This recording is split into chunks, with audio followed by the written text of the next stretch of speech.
O objetivo desse vídeo é continuar o nosso estudo de aprendizado indutivo de conceitos, mas agora utilizando uma outra linguagem para representar nossas hipóteses, que são as árvores de decisão, né? Anteriormente a gente estava usando uma tupla para representar as hipóteses, mas agora a gente vai usar uma linguagem um pouco mais expressiva, que são as árvores de decisão. Então, inicialmente, o que é uma árvore de decisão? Uma árvore de decisão é algo muito simples, né? Por exemplo, isso aqui é uma árvore de decisão para decidir se é um bom dia para jogar tênis ou não, né? Na linha do Aldo lá para a prática de esportes aquáticos, agora é uma árvore de decisão para alguém decidir se vai jogar tênis ou não. E essa árvore pode ser lida assim, ó. Para tomar essa decisão, a pessoa vai olhar o tempo. Se tiver sol, ele vai por um caminho.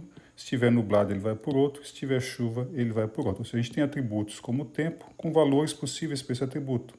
Ensolarado, nublado ou com chuva. Se for um dia ensolarado, a pessoa para decidir vai olhar a umidade. Se ela for alta, não é um bom dia para jogar tênis. Um dia ensolarado com umidade normal é um bom dia. Um dia nublado é um bom dia para jogar tênis. E um dia com chuva, ele vai olhar o vento. Se tiver vento forte, não é um bom dia para jogar tênis. E se for um dia com um vento fraco, é um bom dia para jogar tênis. Então, grosso modo, para qualquer dia possível e imaginável, essa árvore de decisão decide se é um bom dia para jogar tênis ou não.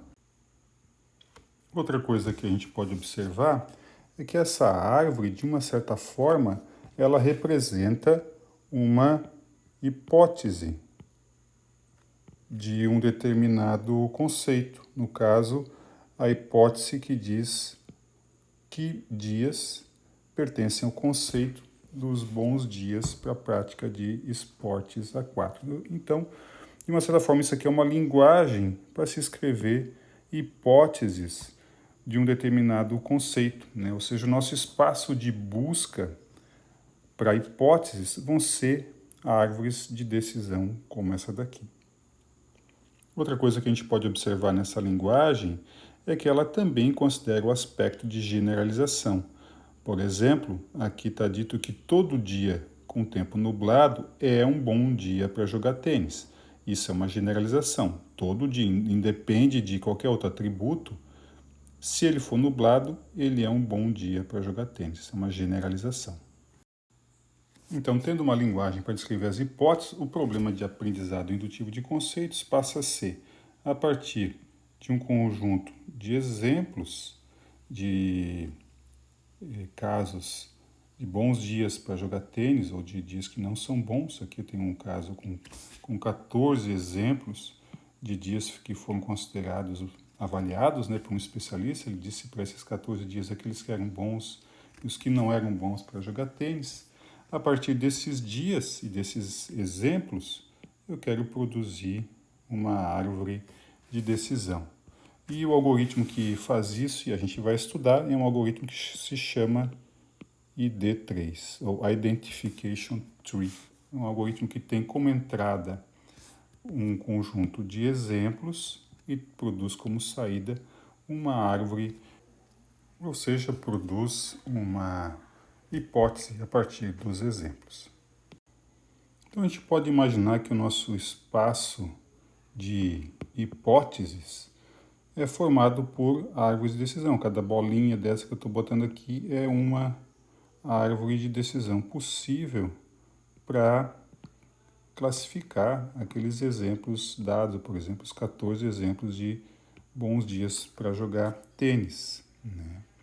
Claro, de todas essas hipóteses, um subconjunto delas, vamos supor esse subconjunto aqui, ele é consistente com os exemplos, né? Ou seja, a hipótese para um determinado dia é igual ao que o conceito diz para aquele dia, para todos os exemplos, no caso. Então, são hipóteses que são consistentes com os exemplos. Outra coisa que a gente pode dizer é que essas hipóteses elas têm aquela relação de mais geral. Vamos supor que essa aqui é mais geral que essa, que é mais geral que aquela, que é mais geral que essa, que que é mais geral que aquela e que é mais geral que aquela lá. Então, algumas hipóteses podem ser mais gerais que outras, como a gente já viu na outra aula. Claro, no caso de árvores de decisão, como é que a gente caracteriza o que é uma árvore mais geral que outra, né? A ideia é a mesma, né? Sempre que uma determinada árvore classifica alguém como pertencendo ao conceito, se essa outra aqui sempre classifica também, ela é mais geral, né? Então, digamos assim, sempre que essa daqui disse que alguma coisa era de um conceito, essa aqui que é mais geral também vai dizer necessariamente. Ou dito de outra forma, essa árvore aqui coloca mais dias no conceito de bons dias para jogar tênis do que essa árvore aqui. A gente vai ver agora um pouco mais de detalhe como é que funciona o algoritmo ID3 que produz a árvore de decisão a partir de exemplos. E para ilustrar esse algoritmo, a gente vai usar esses 6 exemplos de decisão sobre como escolher uma linguagem de programação para um determinado projeto. Então, as primeiras colunas, elas dizem respeito às características de um projeto novo de desenvolvimento para uma software house. Por exemplo, esse primeiro caso aqui, alguém pediu para desenvolvimento de um sistema comercial que não vai ser distribuído, que não vai usar a internet, vai usar muita matemática e também não é tempo real. E essa última coluna representa a decisão de um especialista. Um especialista decidiu que nesse projeto a linguagem Delphi deveria ser utilizada. No exemplo 2 foi C, depois no 3 Java, no 4 Java, no exemplo 5 que foi dado foi escolhido C++, e no último exemplo 6 que a gente tem foi escolhido Java. Então, como nessa coluna aqui a gente tem 3 decisões diferentes, né, nos 6 exemplos, é como se eu tivesse 3 conceitos que eu quero aprender, que exemplos são classificados como pertencendo ao conjunto dos projetos para Delphi, quais que são os dias considerados por conceito dos projetos para C++ e, por último, para o Java. Então, eu vou ilustrar o algoritmo do ID3 a partir desses 6 exemplos. Então, o input para esse algoritmo são os 6 exemplos. Eu vou escrever assim, de 1 até 6. Esse é o input para o ID3, esses 6 algoritmos. A primeira coisa que ele faz é escolher um dos atributos que eu tenho para classificar esses 6 exemplos numa das 3 classes. Então, eu tenho que escolher aqui um determinado atributo para colocar aqui entre comercial, distribuído, internet, matemática e tempo real. E eu vou escolher aqui na ordem que eles aparecem. Então, eu vou colocar comercial aqui. Depois a gente vai ver que essa escolha ela é fundamental para as características do algoritmo. Então, se eu colocar comercial como a raiz da árvore de decisão, eu tenho 2 ramificações possíveis, os projetos que são comerciais e os projetos que não são. E o conjunto dos 6 exemplos é dividido nessas 2 ramificações, né? Então, os casos onde são comerciais são o caso 1, 2 e 3. Os casos que não são é o exemplo 4, o 5 e o 6.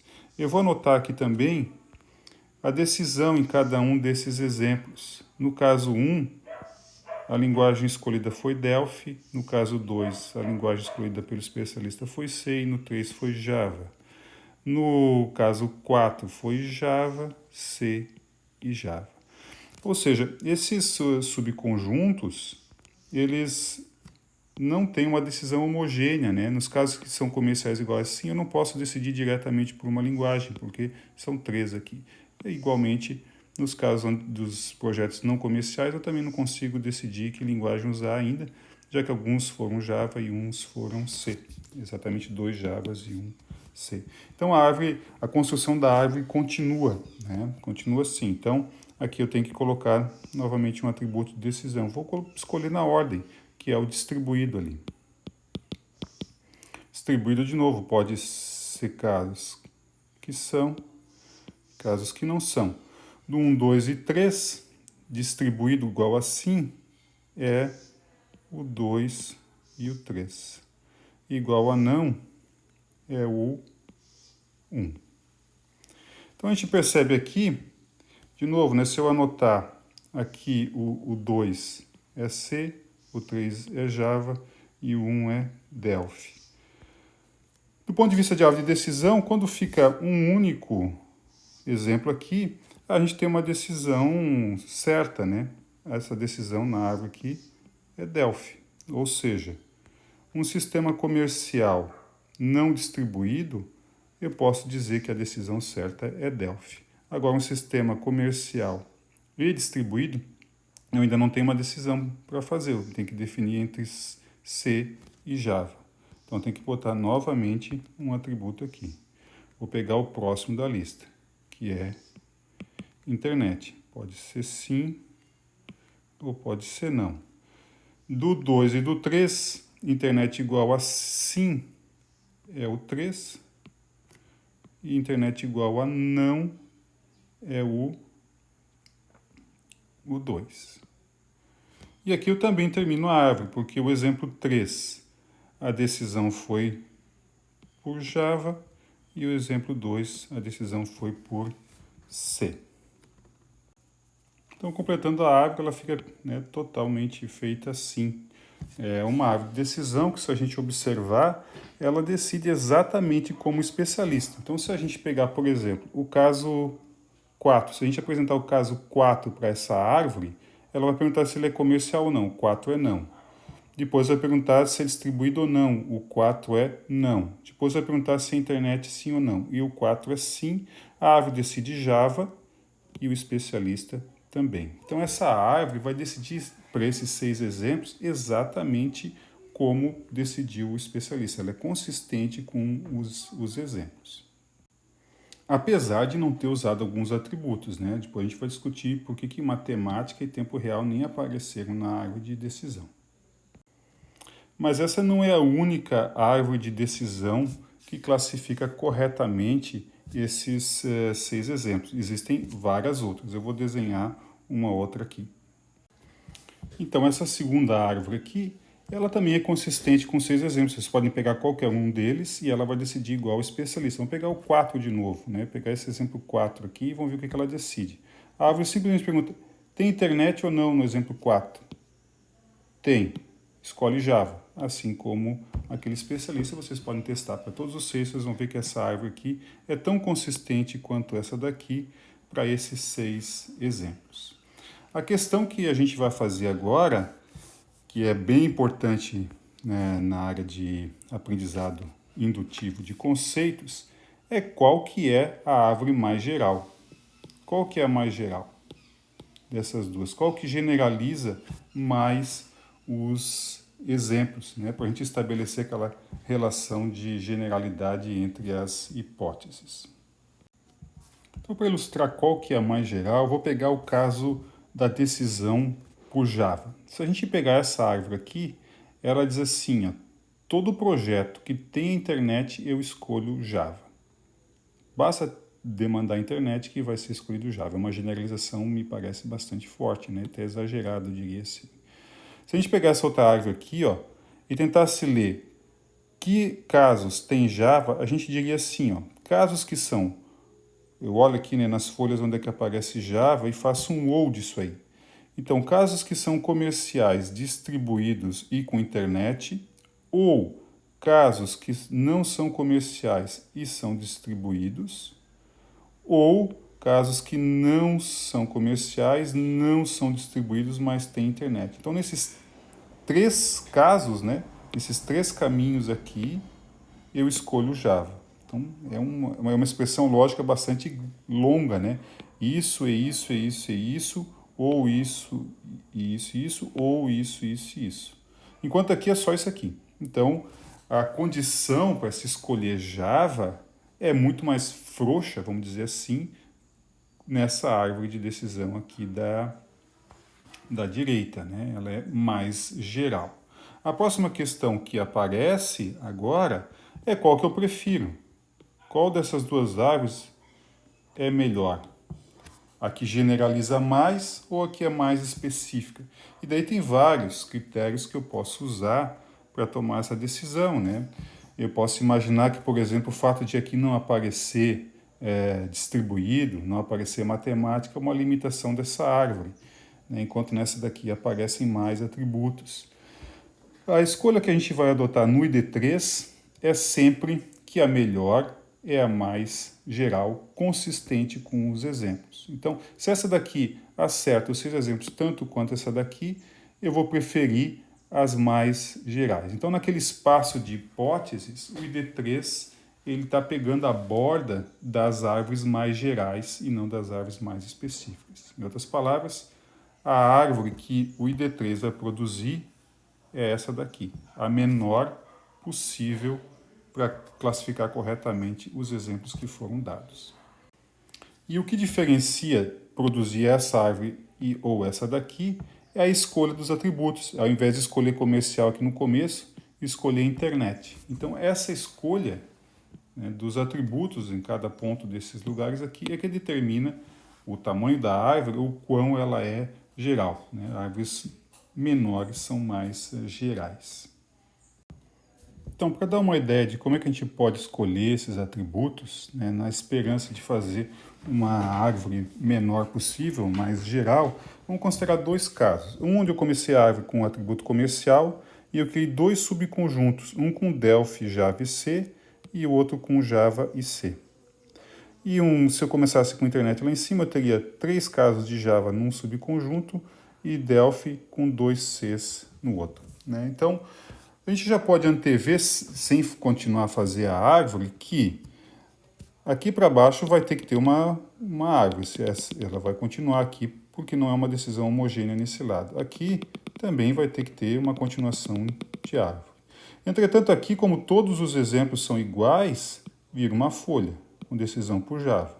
E aqui vai ter uma pequena árvore aí para baixo. Então, a gente já pode ver por aqui que se esses subconjuntos são um pouco homogêneos, quanto mais homogêneos eles são, melhor. No caso aqui, que só tem uma decisão, vira uma folha. É muito bom isso, né? Nos casos onde é que tem 2 decisões, eu vou ter uma árvore aqui, né, de um certo tamanho. Mas no caso aqui de um caso que tem 3 decisões, eu posso até imaginar que essa árvore aqui vai ter que ser até um pouquinho maior, porque eu tenho que decidir entre Delphi, Java e C, né, entre esses 3 casos. Então vai ser uma árvore maior do que a árvore que teria aqui só com 2 decisões. Então, se a gente, assim, grosseiramente dissesse, né, que isso aqui tem um tamanho 2, isso aqui tem um tamanho 1, isso aqui tem um tamanho 0, isso aqui tem um tamanho 1, se a gente somasse essas duas coisas, a continuação da árvore, nesse caso aqui, teria valor 1, e a continuação da árvore, nesse caso aqui, teria valor 3. Né? E a gente poderia usar um pouco essa métrica para dizer assim, eu vou escolher um atributo onde é que essa soma aqui é menor. Então, 1 é menor que 3, eu escolho a internet. Então, essa é um pouco a essência do ID3. Ele escolhe atributos que produz subconjuntos que são mais homogêneos. Aqui totalmente homogêneos, mais ou menos homogêneos e bem heterogêneos, que é o pior caso. Então, na literatura, a forma de calcular isso de um modo um pouco mais preciso que esses números aqui que eu inventei, né, é o cálculo da entropia. Então, a entropia é uma métrica que me permite dizer o quão geral, o quão heterogêneo ou homogêneo é um determinado conjunto desses. E daí a entropia me permite calcular esses números aqui de uma forma bastante precisa e daí eu uso esse total para escolher como base, né, para a escolha dos atributos. Mas a coisa pode ficar um pouco mais sofisticada, né, nesse processo de escolha. Então eu vou considerar de novo aqui abstratamente um atributo qualquer x1, outro atributo qualquer x2, divide nesse conjunto aqui que tem um monte de decisão por Java e uma por Delphi, e nesse outro aqui que tem 3 Java e 3 Delphi, o atributo 2, do lado de cá é o mesmo daqui, e o lado de cá, por alguma razão, ficou um Java e um Delphi. Então, se a gente usar aquele critério de cálculo do slide anterior, Esse aqui vai ter uma nota, vamos supor, tem duas decisões, né? Então, sei lá, vai ser uma nota 2. Esse aqui também tem duas decisões, nota 2. Esse aqui tem duas decisões, nota 2. Esse aqui tem duas decisões, nota 2. A soma é 4 e a soma é 4. x1 e x2 ficam empatados. Seria, de uma certa forma, indiferente qual que eu escolho. Mas se eu perguntasse para um ser humano assim, qual dos dois ele preferiria entre x1 e x2, aqui eu tenho 6 exemplos, né, e metade para um lado e metade para o outro. Aqui eu tenho 2 exemplos, metade de um lado e metade do outro. Né? Então, isso aqui é muito melhor do que isso aqui. A gente pode imaginar assim que a árvore que vai aparecer aqui para baixo é relativamente pequena, porque só tem 2 exemplos. Agora aqui a gente pode imaginar que vai ser uma árvore talvez maior, porque tem muito mais exemplos. Então, o que a entropia ela é considerada proporcionalmente ao tamanho do conjunto. Então, é como se esse número 2 aqui, ó, fosse ponderado por esses 6 exemplos que tem aí, e esse número 2 aqui fosse ponderado por 2, né? Porque só tem 2 exemplos nesse caso. Então, a fórmula, né, de escolha de atributos que considera tanto esse valor aqui que determina a homogeneidade do conjunto, ou a heterogeneidade desse conjunto, que é a entropia, mais essa questão aqui, que é o tamanho, né, desse conjunto, é chamado de cálculo de ganho. Então, o ganho, né, ele considera tanto o tamanho dos subconjuntos quanto a entropia.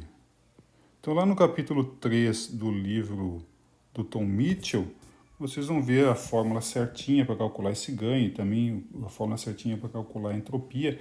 Eu aqui expliquei de uma forma bastante grosseira, tem detalhezinhos outros assim a respeito, né, desse cálculo. Eu tentei passar aqui nessa apresentação a visão assim mais intuitiva do que está por trás daquela forma de ganho que aparece lá, que é considerar essas duas coisas aqui. E com isso o ID3 produz a menor árvore de decisão consistente com os exemplos que foram apresentados para ele.